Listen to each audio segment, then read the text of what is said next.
Communion of a kiss.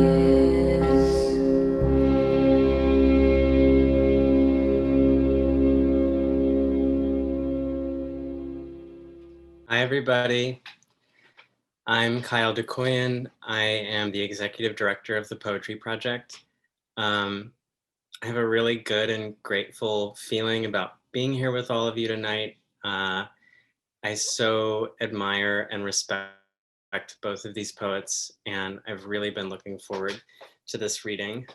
Before we get into the event, I want to attend to some general structure and also just extend some gratitude as well. I want to thank Jameson Fitzpatrick and Natalie Shapiro for being with us. I'd like to thank all of you who are joining.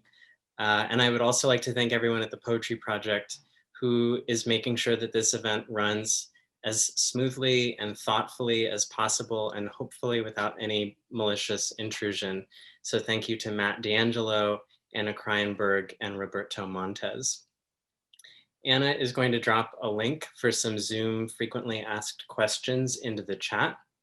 We'll keep this public chat open in case anyone wants to express accolades or admiration or just to say hello. Your microphones are switched off for the time being, and you're welcome to keep your video camera on.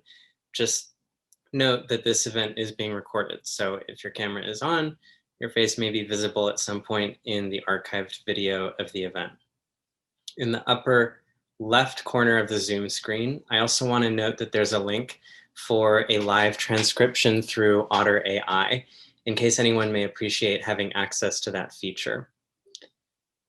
We're doing our best to maintain safer space within this digital perimeter, and I'll ask Anna now to share with everyone our statement of safer space.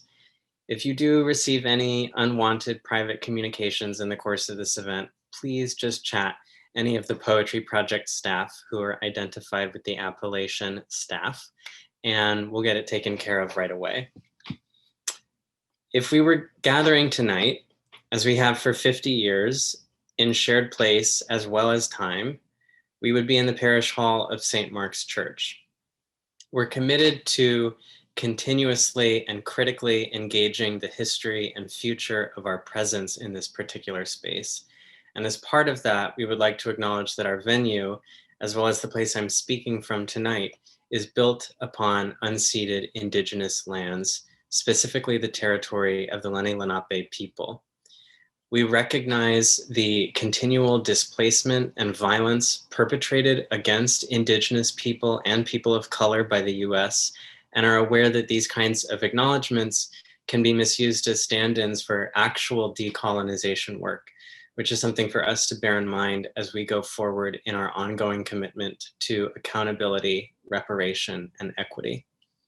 We invite you to join us in this work from all of the different places where you are, and are sharing another resource in the chat, a map through nativeland.ca, not as an endorsement of this resource's completeness, but as a starting place for those we hope might feel encouraged to consider in new ways the histories of the places where we are.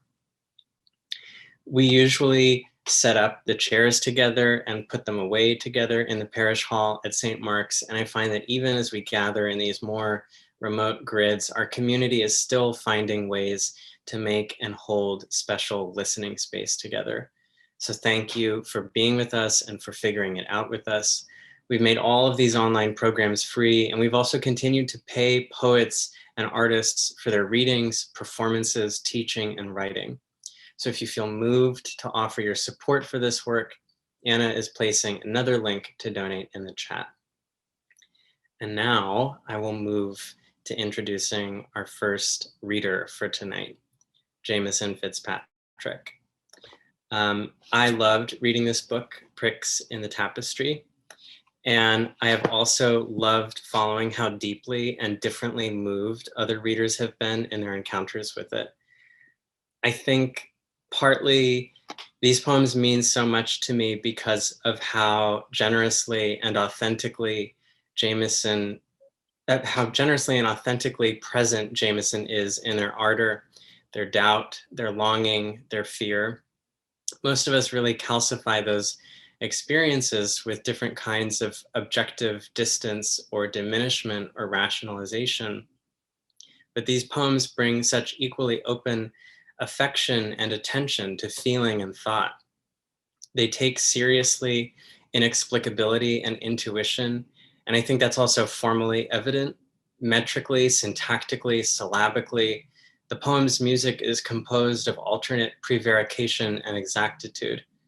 The poet is both self-critical and loving within all kinds of relation throughout this book, but I have to say I'm especially moved by how much these poems exalt friendship in particular, the surprise and comfort of expanded perception that can happen inside devotion. In addition to Pricks in the Tapestry, which you can order from the publisher Birds LLC, and I think Anna has placed the link for that in the chat, Jameson Fitzpatrick is the author of the chapbooks Mr. And from Indolent Books and Morris Row Erasures from 89 Plus Luma Publications. They teach expository writing at New York University and occasionally write about art. It is a great pleasure to welcome Jameson Fitzpatrick to the Poetry Project. Thank you so much, Kyle. I wasn't sure whether or not I should turn my camera on sooner, and then I was like blushing and getting clumped, so I waited. But thank you for that really lovely introduction. Thank you for this invitation. Thank you to Roberto and Anna and Matt and everybody at the Poetry Project. I wish we were all in the parish hall together, and I can't wait till we can be again. But I'm also happy to see people in the grid from all over who might not be able to have made it to the parish hall. Shout out to my friend Siani, who I think has stayed up very late in Norway. Thank you, I love you. And thanks to everybody for coming. So I am gonna read 3 poems from this book, which came out over this past summer, and then some new work. And I'm just so grateful to be here. So to begin, the very first poem in the book. Scintilla Star. In the old place, there was no place that did not see me. Wherever I went, mothers whispered about me like a Greek chorus. I heard that boy. I heard that. I was just a boy. But it was true what they said, that I liked other boys, that I had stolen Sarah's, though he was 4 years older and they were very much in love. I made him break up with her in a Chili's parking lot while I waited inside. I was 14. How humbling to have been 14, to have eaten at that Chili's often.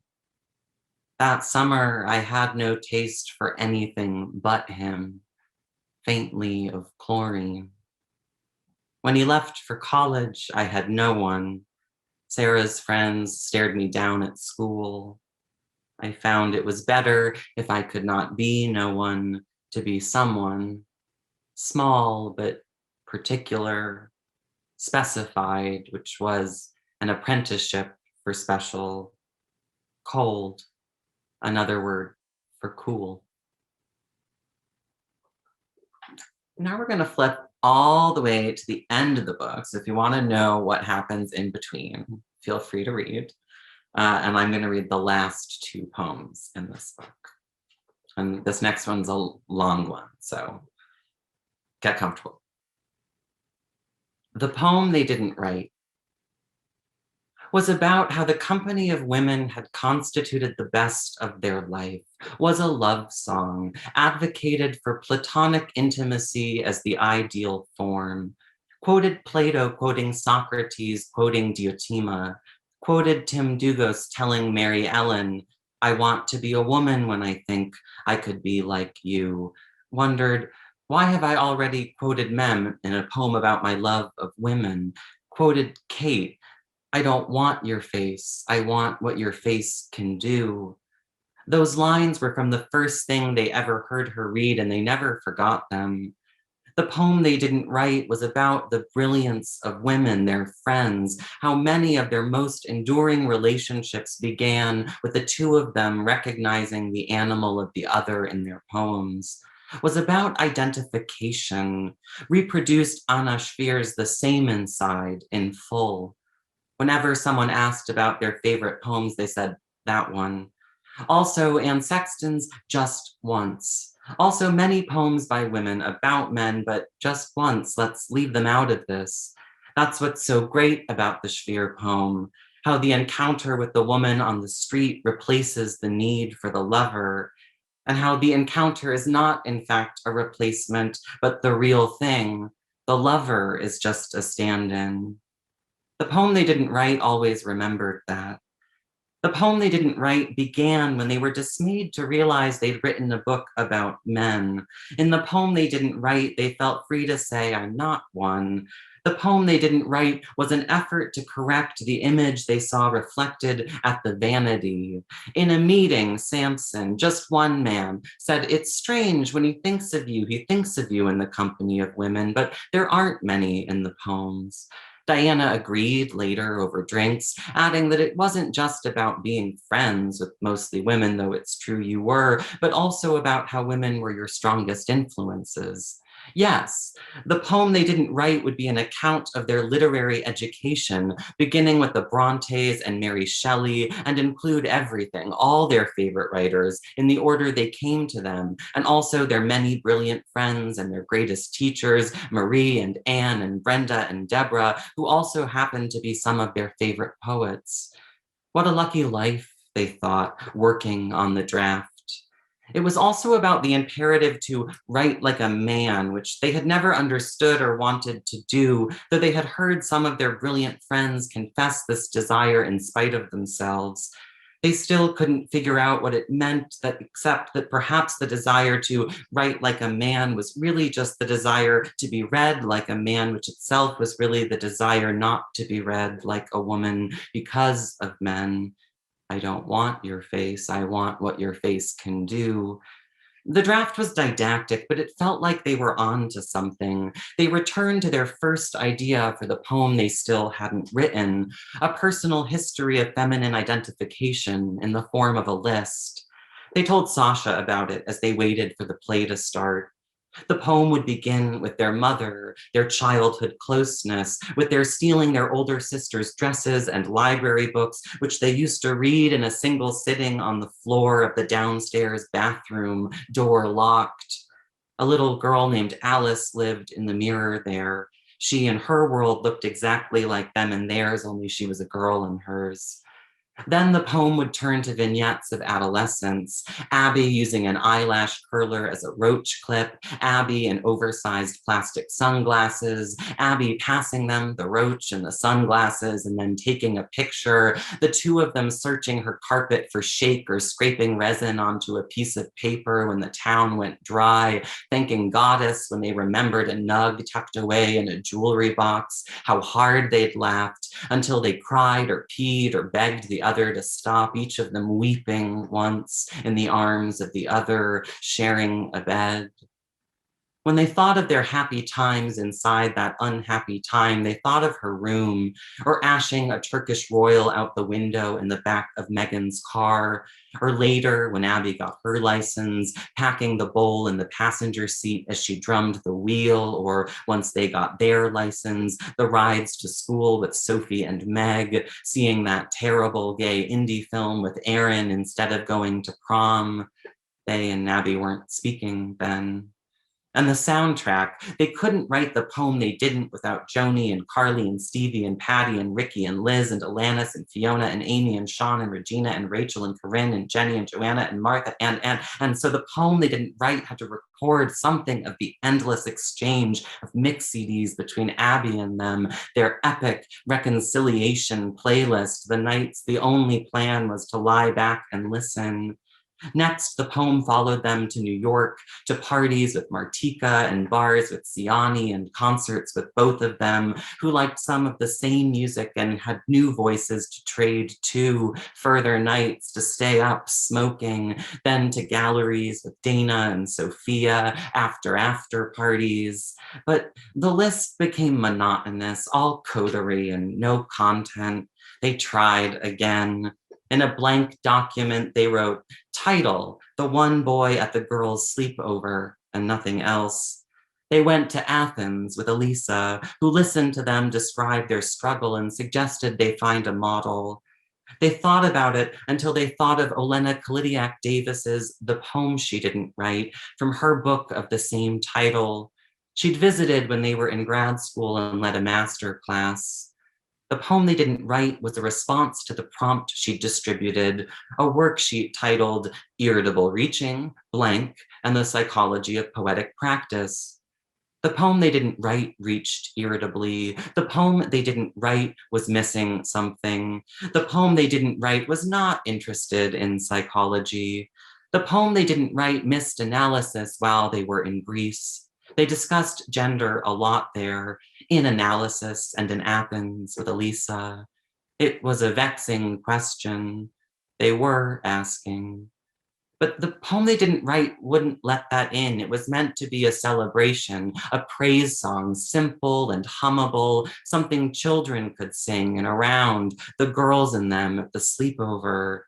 The poem they didn't write was about adoration, admiration, and only a little bit about what they coveted, some new and perfect lines from Courtney crackling in their inbox. The poem they didn't write couldn't do their friends justice, was just a stand-in, tried anyway, ended abruptly with a recommendation.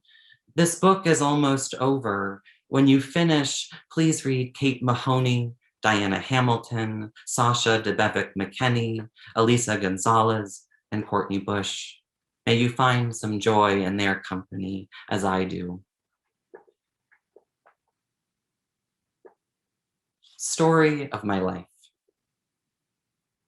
Two desires like twins I tend to, the one to be and the other to hold. The first looks like envy when the brunette in cowboy boots cycles past, smoking a cigarette, her hair in a French braid. She isn't sweating like I am through my shirt for the third time today. She doesn't hurry.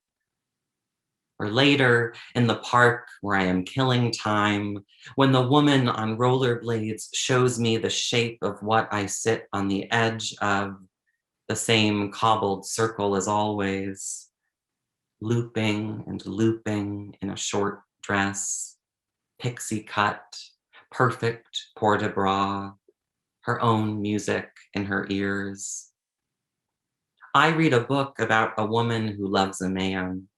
I relate my own music.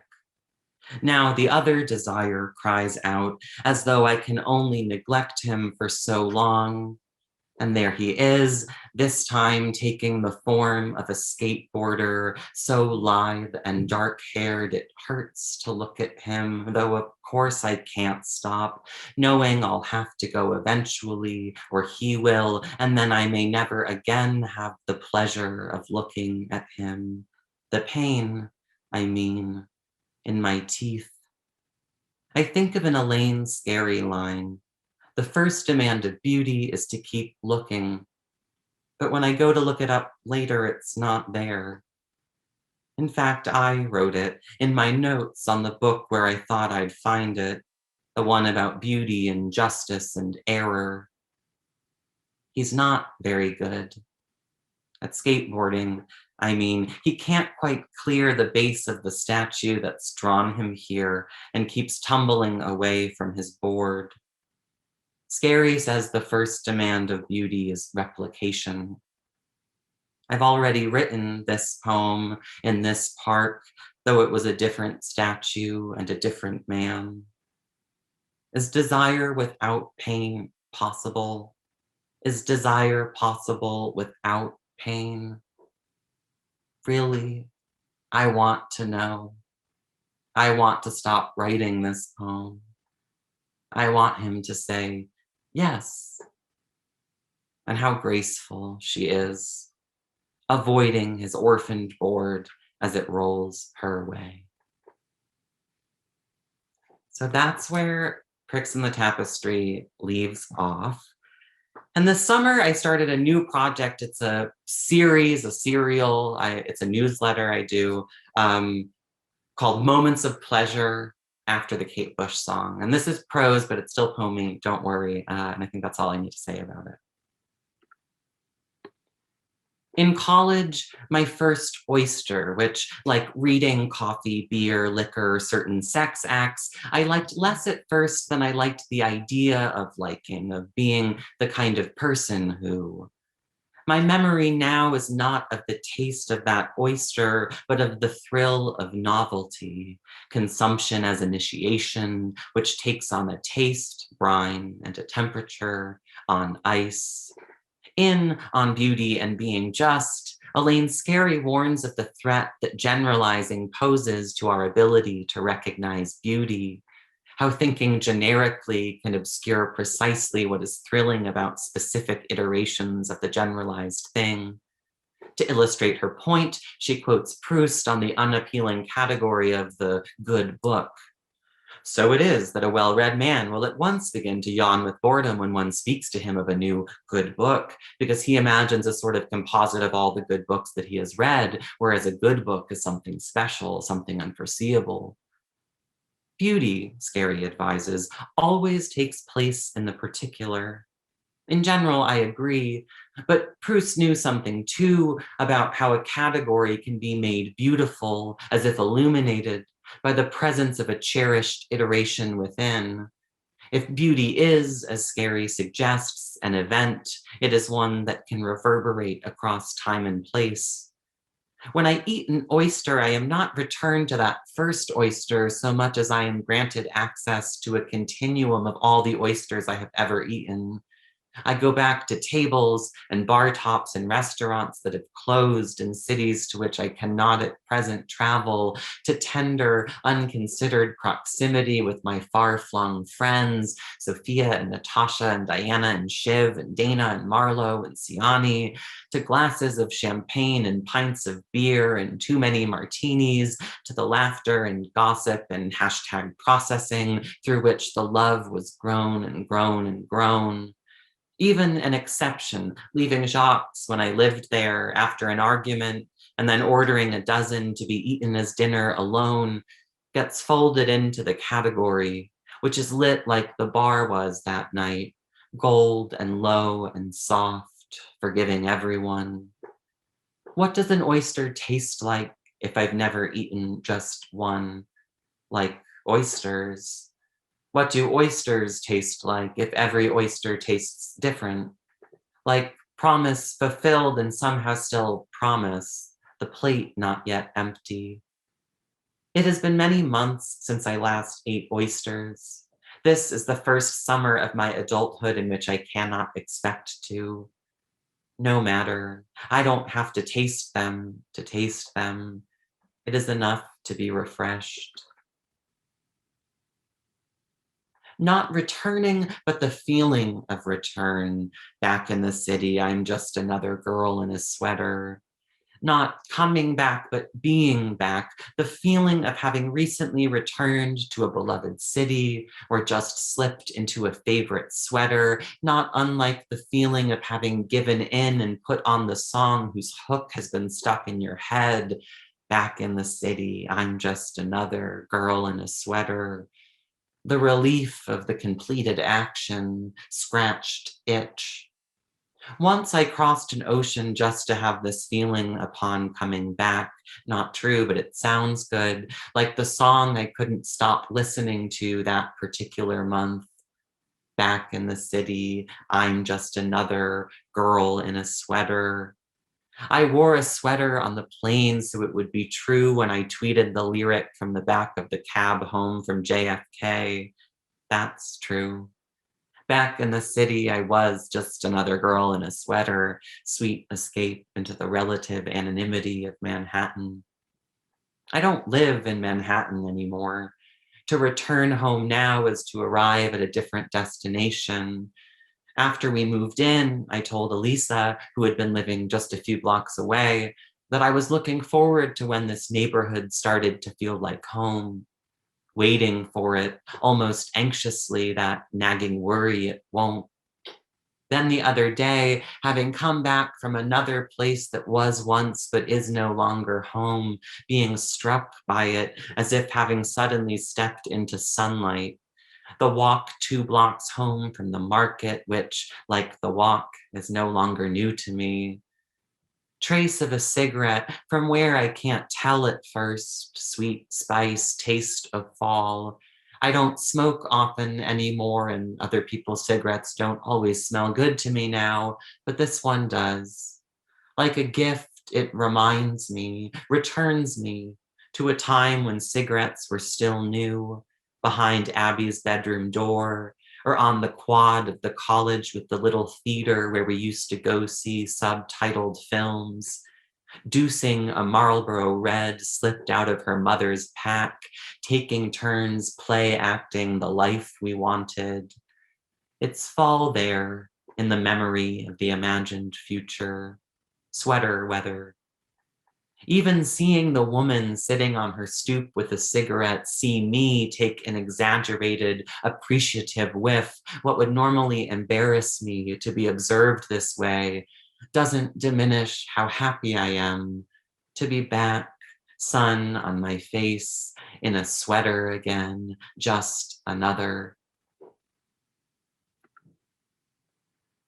On a walk through the cemetery on a Tuesday afternoon in late October to listen to the new Adrienne Lenker album all the way through for the first time, that it feels like the perfectly right thing to do.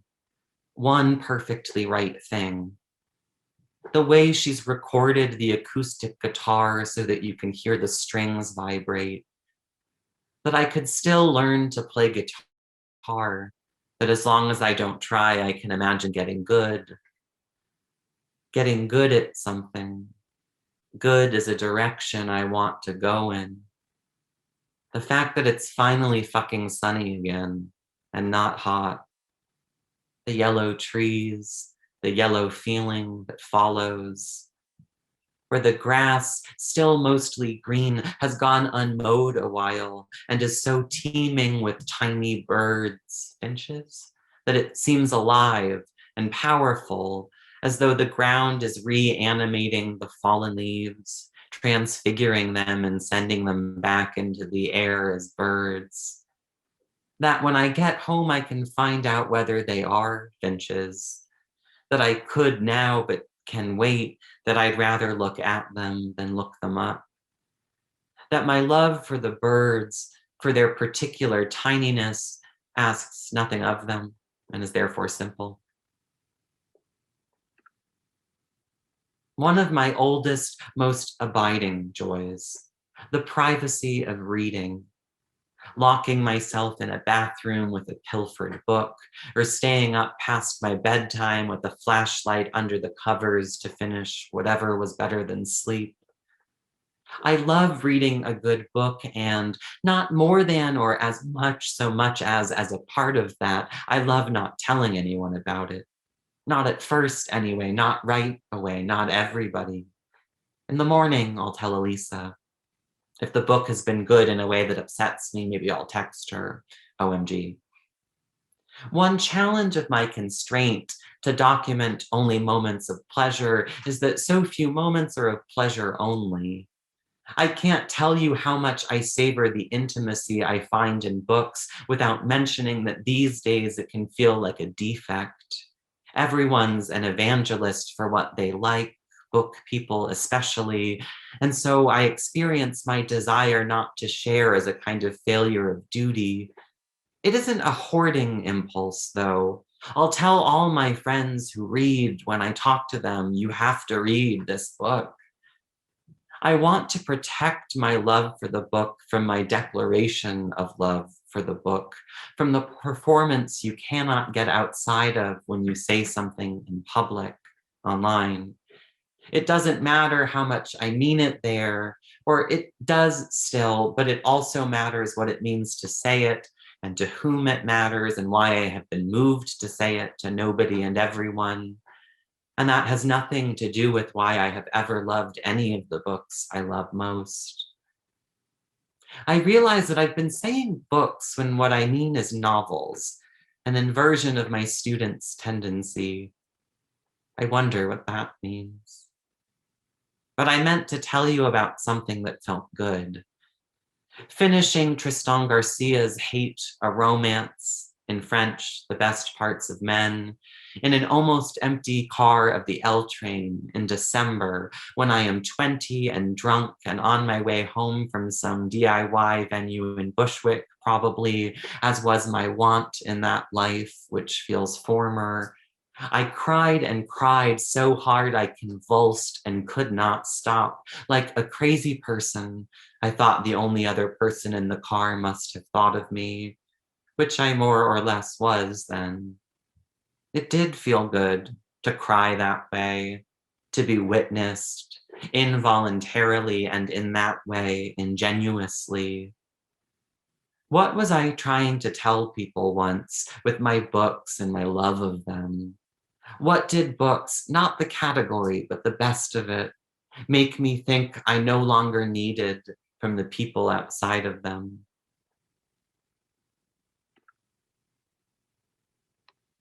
Day trips into the city with Abby, which have all gone indistinguishable. A montage. Her father would drive. She called him girl. She called everyone girl. I became girl in her address. I was interpolated. I didn't know that word yet. Once or twice we took the bus. He'd drop us off wherever we decided to begin and then go where we didn't wonder. We started in Hell's Kitchen at the flea market, where the woman told us about making costumes for Madonna. We were impressed. My MySpace display name was Blonde Ambition. It was there I bought the cropped green military jacket I loved, complete with epaulets, and the purple baseball jacket with yellow lettering that still hangs in my closet, though it's too small now and no longer my style. My first pair of motorcycle boots, Fry. I changed shoes right away, put my sneakers in the bag and pulled on the boots underneath my light wash bootcut diesel jeans, which I bought at the local Marshalls back home and wore until they disintegrated in the thighs and even a little past that. That day was warm. I was wearing a pink tank top from the juniors section of Walmart. On the front, in green letters, it said something like, summer plans, sun, pool, friends, boys, with checked off boxes to the left of each item on the list. Around my waist, I tied the white members only jacket I'd bought at the Salvation Army in Torrington. I remember what I was wearing because it was the first time I got catcalled by a pretzel vendor. He wolf whistled and said something I couldn't make out, which thrilled me. I was 15, like a virgin. Later that summer, when I was wearing the same outfit but less like a virgin, a Marshall's employee would chase after me as I began to enter the men's dressing room, calling that I'd gone the wrong way. I didn't realize at first I was the miss she'd mistaken. When I turned around, she apologized profusely. I wasn't embarrassed, but she was. What can I get for you, ladies? Servers were always asking when I went out to dinner with a group of girls. Their apologies were what bothered me. At the bus stop diner by the Port Authority, the old Irish waitress with the heavy blue-green eyeshadow thought we were precious. Abby told her the city her dad was from, the county where her cousins lived.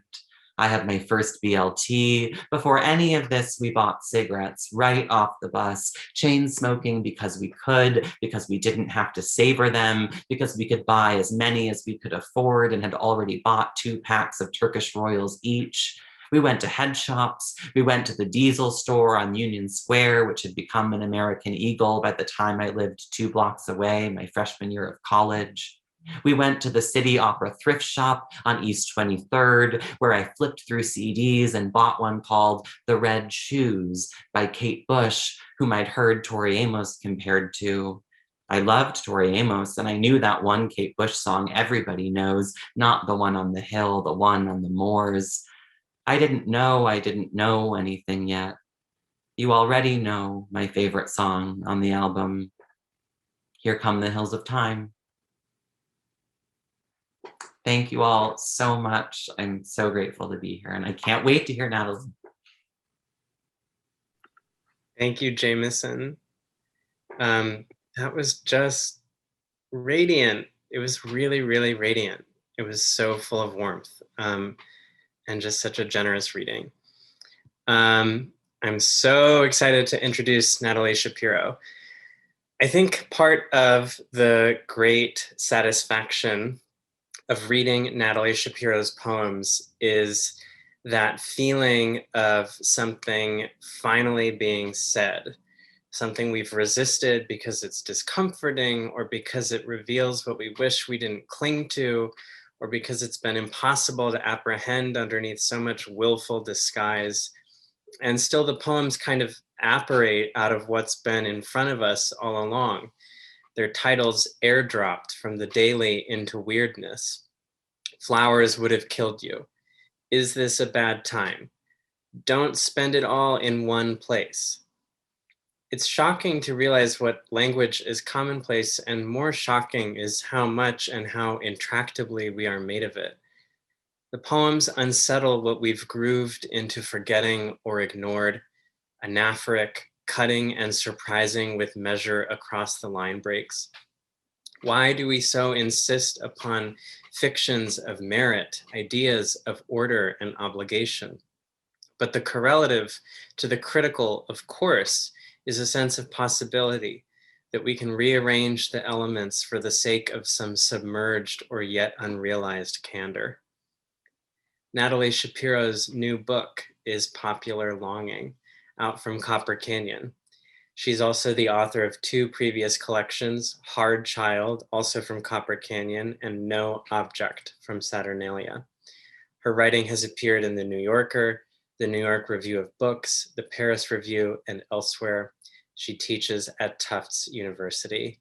I'm so honored to be welcoming Natalie Shapiro to the Poetry Project.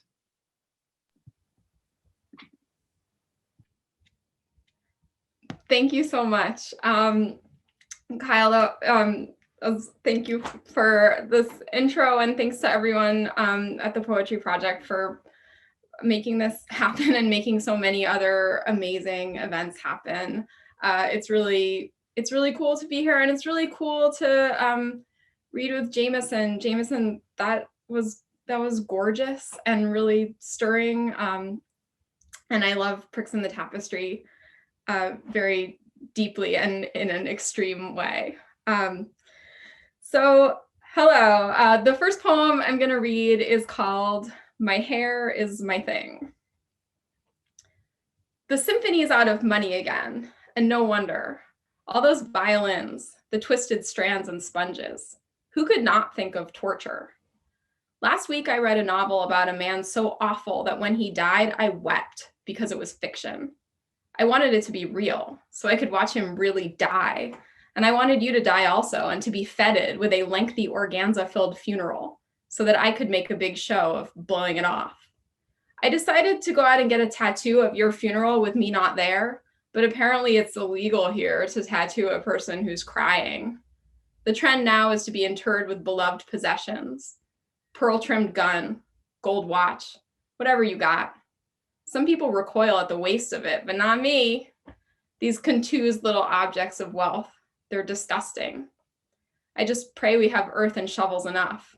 I pray we have bodies enough to bury them all. So I used to work at this job where they had a ceremony every year to kind of mark an anniversary of people's years of service. So if you had been working there for 5 years or 10 years or 15 years, there was like a little procession where they would call the employee's name and they would go across the stage and they would shake hands with like the boss's boss, and they would get like a little wrapped present. And I was attending this ceremony, and all of the people who had been there for 10 years, instead of getting a little wrapped present, they were getting like an enormous wrapped present. And it was, then they're kind of struggling off the stage with this big box. And I was sitting next to someone who had been working there for a long time. And I said, like, what is in the big box? And she said, oh, it's a blanket, like that has the name of the employer on it. And then she said, I remember getting that blanket, but I don't, whatever happened to that blanket? And then she was like, oh yeah, I buried my dog in it. So that kind of became the animating image of this book, the dead dog wrapped in the blanket that is emblazoned with the name of its person's employer. And this poem is called Have at It. When you work here for 10 years, you get a blanket. The blanket has their name on it, not yours. I am conducting an anecdotal study of longtime employees, and I have yet to find one person who uses the thing to keep warm. M reported placing it between her children and the dirt before they all sat down to a meal outside.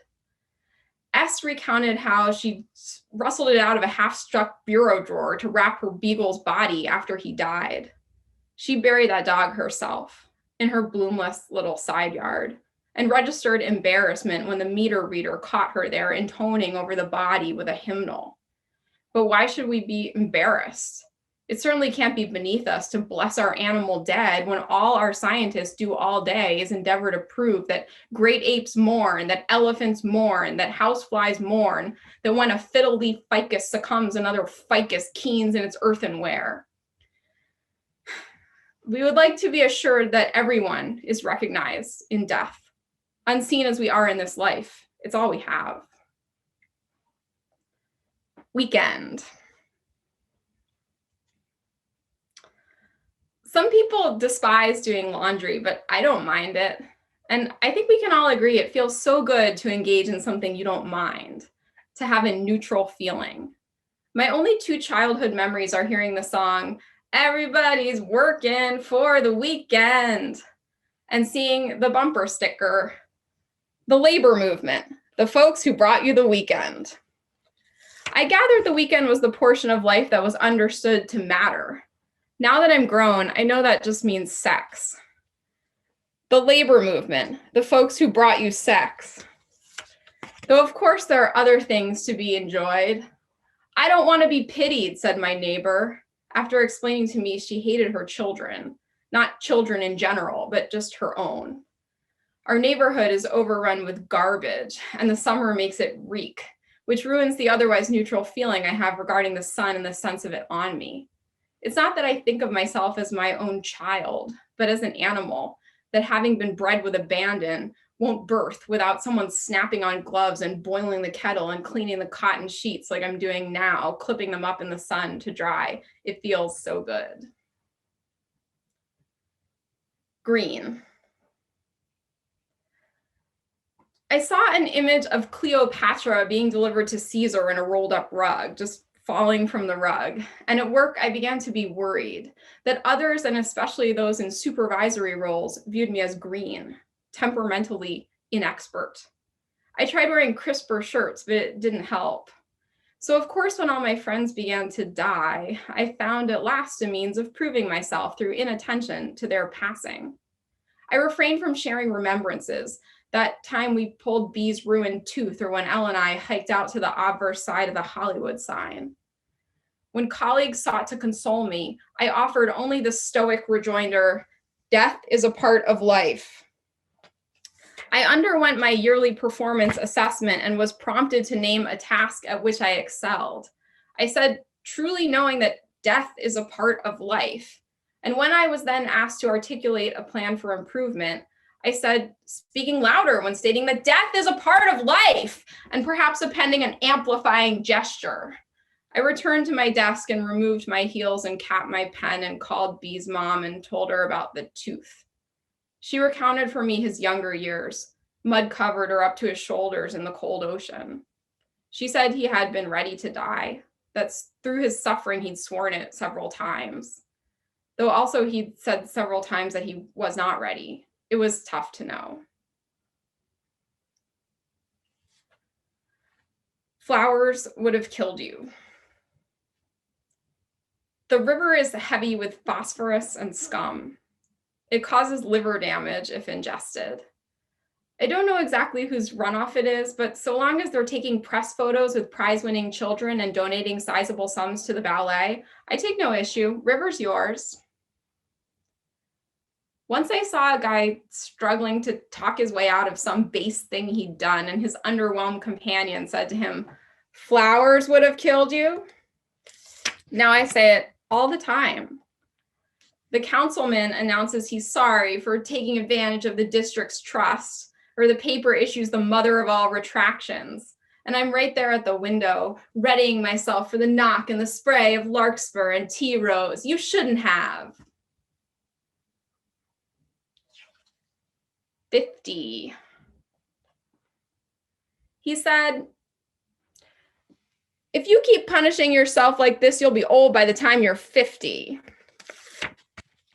And right then, in the instant of him saying it, I became 50, and I was never able to go back. And it was never made clear to me what might have transpired in the obliterated years between. Had I performed myself inside them exceedingly quickly, or had I not lived them at all? I felt as though I had memories, a deaccessioned painting, hovel with keyhole doorframe, anecdotes of conglomerates and their cocktail napkin origins. Was I supposed to be charmed? Hardest of all was the recentness of every egregious outburst, the adjacency I couldn't wish away. I was 50, and my worst mistakes I'd made yesterday.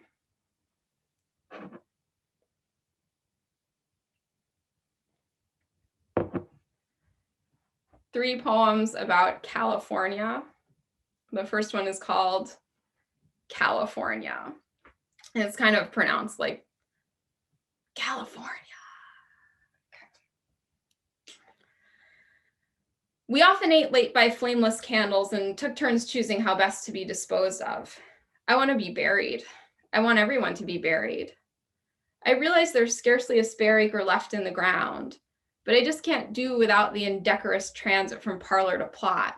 I need that array of daytime headlights jolting the arid access road, the only remembrance that matters. Don't make a speech.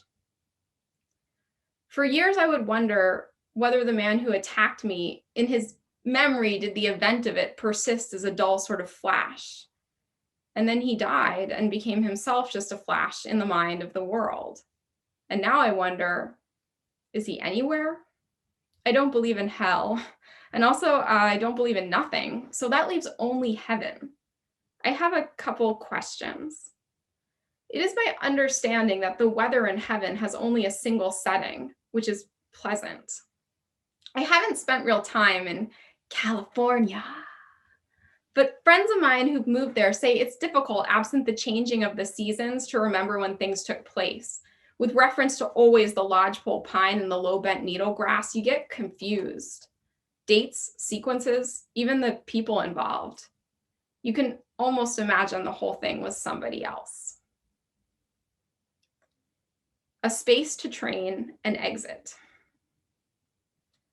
Maybe California is just plain easier with the commonness of outbuildings. Raw-looking cedar and sheet metal walls and a runnel of sun getting in through the roof seam. Position the heavy bag, tighten the eye bolt, 25 right hooks. Or pull up a chair and compose your suicide note. A space to train and exit. The purpose of having a body at all is to practice the keeping alive of domestic animals and of plants. You dispense to yourself some minerals and some water. You expose yourself to the sun, and it helps you remember to do the same for those in your charge. If you could equip them with all they require, or else make it so they require nothing, you wouldn't need your body at all.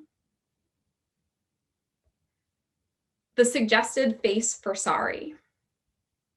And the title of this comes from like when you're trying to text someone sorry, and it's like, do the sad face.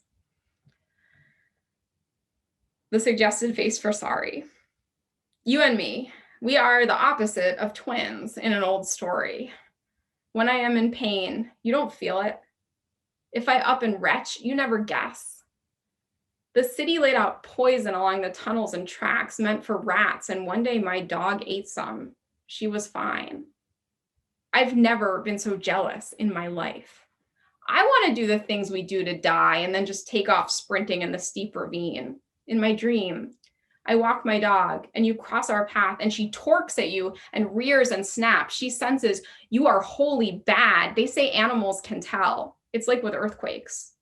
You're supposed to scan the classifieds, searching for a sudden spike in the number of missing pets, and that's how you know to prepare.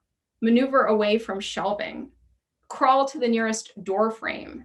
Get out of California. What are you waiting for? And I'm gonna close with this poem, which is also the last poem in the book. It's called Pennsylvania. Pennsylvania. Other children, when I was a child, would at times invoke the inner light. I misunderstood. I thought it meant God scorches within us, and God, like a torch, can go out. That was so long ago. I've since ceased my believing in death. There's no such thing. There's only a kind of brownout, the whole of the globe shutting off for a moment, then shuttering back the same as it was, except one person short. And then before long, an utter new person is born. Somebody worse. Thanks.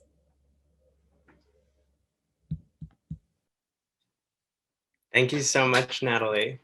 I loved hearing those. I loved it. Thank you so, so much. This was great. I'm so glad that we got to experience these readings together. I loved hearing both of you. I loved hearing your poems together specifically. Before we switch everyone's microphones on, I want to let you know about what we have coming up at the Poetry Project. We've got 2 more things this week. So tomorrow, the Anchoress Syndicate is facilitating My Smutty Valentine, Queer Kinships and the Poetics of Smut.